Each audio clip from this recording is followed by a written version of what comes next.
Nunca imaginé que escucharía a mi propio padre presentarme al mundo como un error. El salón estaba lleno de gente, música de fondo, copas tintineando.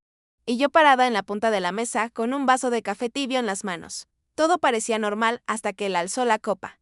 Yo ya sabía que vendría algún exagero sobre Ashley, él siempre hizo eso. Pero no esperaba que, delante de todos, me cortara de ese modo. Ella es mi hija de verdad, dijo, señalando a Ashley. Y, enseguida, me atravesó con la frase que aún resuena hasta hoy, la otra fue solo un error de juventud, una bastarda. En el momento, el salón se congeló. Nadie sabía dónde meter la cara. Oí tenedores golpeando contra platos. Una carraspera incómoda de algún tío distante y sentí ese silencio pesado caer sobre mí como si fuera concreto. No lloré, ni siquiera me levanté. Solo respiré hondo y entendí, allí mismo, que lo que estaba oyendo no era solo sobre ese brindis, sino sobre una vida entera. Era como si hubiera puesto en palabras todo aquello que ya había sentido tantas veces, sin que nadie lo dijera. Yo nunca fui prioridad. Yo era apenas una presencia tolerada. Nunca un orgullo exhibido. Mientras las personas intentaban retomar el clima de fiesta, mi cabeza voló lejos, directo a Leach, en Texas, donde todo comenzó. Crecí viendo a mi madre desdoblarse en 3 turnos, volviendo a casa exhausta y aún así encontrando fuerzas para ponerme en la línea. Mi padre, por otro lado, aparecía de vez en cuando, solo para señalar defectos.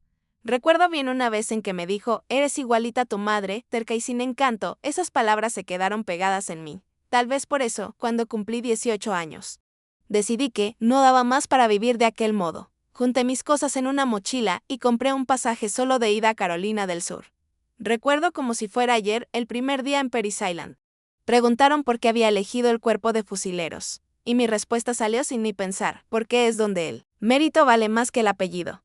Era la forma más simple de resumir lo que yo quería. Construir mi valor con mis propias manos. Y fue allí donde mi vida comenzó de verdad. El entrenamiento fue duro.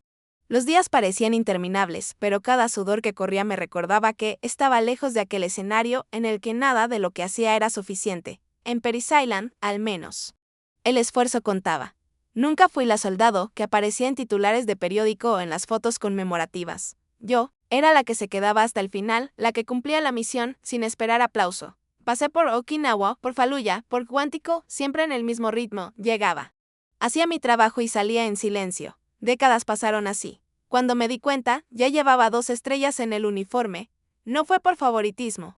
No fue porque alguien tiró de mis hilos. Fue porque siempre estuve presente, siempre aguanté firme, incluso cuando nadie notaba. Y, de cierta forma, yo lo prefería así. El contraste quedó aún más claro en aquella recepción de la boda. Mientras yo intentaba mantenerme invisible, mi padre y Claire recorrían el salón mostrando fotos de Ashley con uniforme. Nuestra fusilera. Repetían para quien quisiera oír como si aquello fuera el mayor trofeo de la familia. Yo me quedé callada, solo observando. Pero por dentro ardía. Porque yo sabía algo que ellos no sabían. Ashley estaba bajo investigación por falsificación de itinerarios. Podría haber abierto la boca allí mismo, exponer todo. Pero no lo hice. Tragué en seco. Porque existe una diferencia enorme entre quien ostenta uniforme y quien honra el uniforme.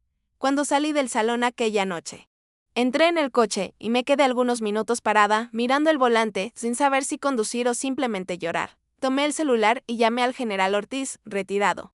Alguien que siempre fue más padre para mí que mi propio padre de sangre. Le conté por encima lo que había pasado y oí el silencio pesado del otro lado.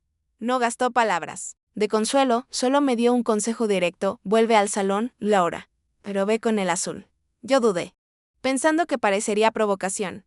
Pero él fue firme: no es provocación si es verdad. Tardé media hora en tomar coraje. Abrí la maleta. Tomé el uniforme azul de gala y me calcé los zapatos negros que siempre guardé para ocasiones formales. Mientras me arreglaba, no pensé en vengar nada, ni en hacer escena. Pensé en algo simple: estar de pie como quien realmente soy. No para probarle a mi padre, no para restregar nada en la cara de nadie, sino para recordarme que no necesitaba esconderme. Cuando terminé de ajustar el uniforme en el espejo, me di cuenta de que no había rabia en mis ojos. Solo había firmeza. Cuando empujé la puerta del salón de vuelta, sentí que el aire cambió. Las risas que antes resonaban fueron cortadas como cuchillo. El ruido cayó y todo el mundo volvió el rostro para mirarme. No necesité decir nada. El simple hecho de estar allí con el uniforme azul, impecable, hizo que el salón entero se callara. Vi a Ashley de lejos, parada cerca del pastel. Ella me miró y por un segundo pensé que reaccionaría como siempre con arrogancia, pero, al contrario. Se levantó y dijo en voz clara, para que todos oyeran, ella es mi general. Aquello me tomó por sorpresa. Seguí caminando firme hasta el micrófono y cada paso parecía pesar toneladas. No por la dificultad, sino por la carga de todo lo que estaba pasando allí. Tomé el micrófono, respiré hondo y solté apenas una frase: asuntos del cuerpo se resuelven en el cuartel, no aquí. Devolví el micrófono, sin alzar la voz, sin acusar a nadie, y salí. Fue solo eso. Ninguna lágrima. Ninguna petición de atención. Apenas la dignidad de no dejar que mi uniforme se volviera espectáculo de familia. Y, por primera vez en mucho tiempo, sentí que no necesitaba gritar para ser oída. Apenas salí, algunos veteranos, que hasta entonces ni habían notado mi presencia, me detuvieron en la puerta. No hablaron mucho.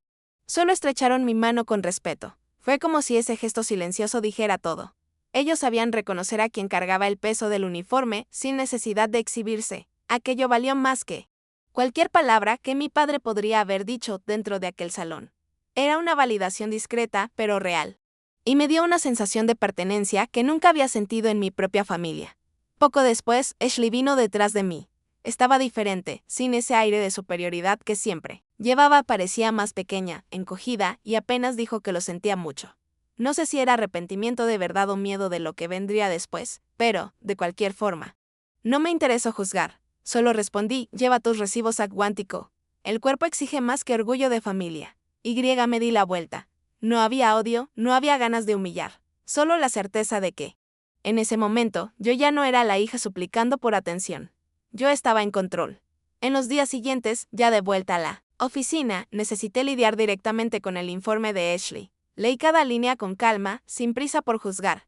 Sí, había inconsistencias. Cosas que podrían verse como falsificación. Pero también vi que había espacio para corrección. Que aún no era el fin de la línea para ella. Yo podría haber empujado aquello adelante y dejar que se resolviera en castigo pesado. Pero elegí diferente en vez de rencor. Estándar en vez de venganza, orientación. Porque si hay algo que aprendí en la carrera es que el ejemplo pesa más que el discurso.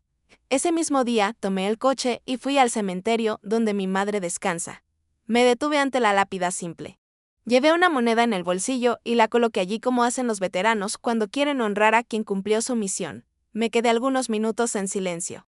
Sin necesitar decir nada. Era a ella a quien yo debía lo que me había convertido. No a mi padre, no a la familia que me daba la espalda. A mi madre, que aguantó todo en silencio y aún así nunca me dejó caer. Salí de allí con el corazón pesado, pero firme. Yo lo había conseguido sin ensuciarme. Meses después, recibí la convocatoria para una ceremonia de cambio de mando.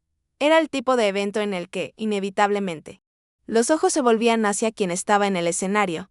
Subí sabiendo que era apenas otro compromiso oficial, pero algo me llamó la atención antes de comenzar mi discurso, en medio de los bancos. Encogido y solo, estaba mi padre. Él no formaba parte de aquel ambiente, no. Tenía a nadie conocido al lado, apenas él mismo, cabizbajo, como si finalmente hubiera entendido el peso del silencio que siempre cargó al final de la ceremonia. Mientras yo saludaba a otros oficiales e invitados, él se acercó. No vino con abrazo, no vino con disculpas. Solo alzó el rostro y dijo, firme, pero sin mirarme a los ojos: esta es mi hija, General Laura Whittaker.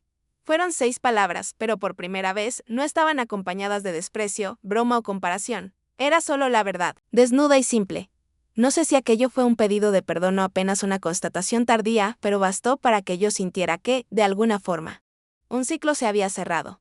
De camino de vuelta de la ceremonia, me quedé pensando en la escena. No hubo lágrimas, ni emoción exagerada. Pero algo en mí cambió. Yo ya no necesitaba esperar reconocimiento público o una declaración perfecta. Lo que él dijo ya era suficiente para mostrar que, en el fondo, sabía quién era yo. Aunque hubiera tardado décadas en admitirlo, por primera vez no sentí rabia hacia él. Sentí apenas distancia, como si la opinión de él ya no tuviera más el poder de herirme, conduciendo de vuelta a la base. Miré por el retrovisor y percibí que no vi a mi padre, ni rencor, ni frustración reflejados, solo la carretera abierta frente a mí. Aquello me trajo una paz que no esperaba sentir. No porque él hubiera cambiado, sino porque yo había cambiado. Ya no era la hija rechazada, la bastarda del brindis, era la general que construyó cada paso con presencia y verdad. Y fue esa conciencia la que me liberó de una vez de la necesidad de su aprobación. Después de ese día, Me di cuenta de que la dignidad no necesita platea. Muchas veces pasé la vida pensando que necesitaba probar algo para ser reconocida, pero, en la práctica, lo que más marcó fue justamente lo contrario, cuando me mantuve de pie, en silencio, mostrando quién era sin necesidad de espectáculo. Aquella entrada al salón con el uniforme azul, la frase, corta en el micrófono, todo eso habló más alto que cualquier discurso inflamado podría hablar. Y, de cierta forma, me enseñó que la firmeza tiene un peso propio, que prescinde de explicación. Con el tiempo, empecé a notar cómo pequeños gestos habían cambiado mi manera de ver las cosas. Un veterano saludándome con respeto.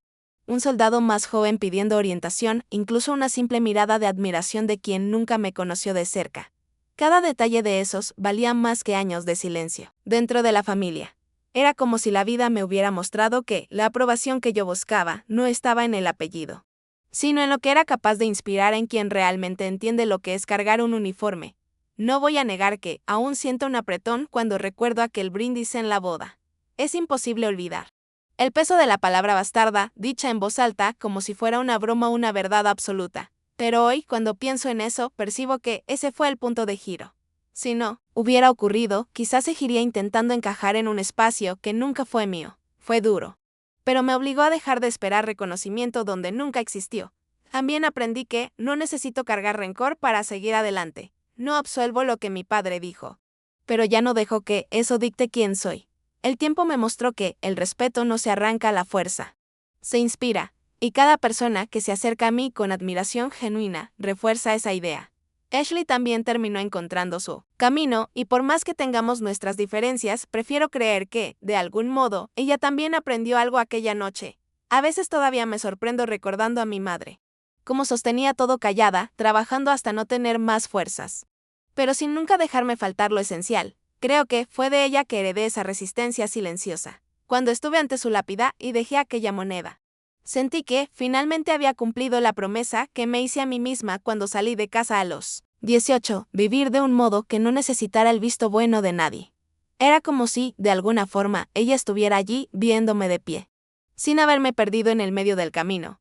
Hoy entiendo que el camino que elegí no fue sobre vencer a mi padre, ni sobre superar a Ashley, fue sobre no traicionarme. Cada misión cumplida, cada decisión difícil, cada elección de mantenerme íntegra, incluso cuando habría sido más fácil jugar el juego de la apariencia, fue lo que realmente me construyó. La verdad es que, en el fondo, yo no quería escenario. Solo quería saber que, cuando todo acabara, habría sido fiel a quien yo era. Y eso, por sí solo, ya vale más que cualquier aplauso de salón. Las cicatrices que cargo hoy no son visibles como las de una guerra física, pero pesan del mismo modo. El brindis de mi padre, la indiferencia de años, la sensación de ser siempre la sombra, todo eso dejó marcas. Pero son marcas que me recuerdan cuánto caminé sin necesitar aplausos. Cuando alguien me llama General Whittaker, con respeto, sé que ese título no vino del apellido ni de herencia. Vino de cada vez que me mantuve firme cuando habría sido más fácil ceder. Si pudiera resumir todo en una frase, diría que no vencí gritando más alto. Vencí quedándome de pie incluso cuando parecía que nadie estaba mirando. Y, de alguna forma, ese es el tipo de victoria que llevo conmigo hasta hoy. En silencio, pero con verdad. El lazo que importa no es el de sangre, es el de la presencia. Y la presencia más poderosa que encontré fue la mía propia.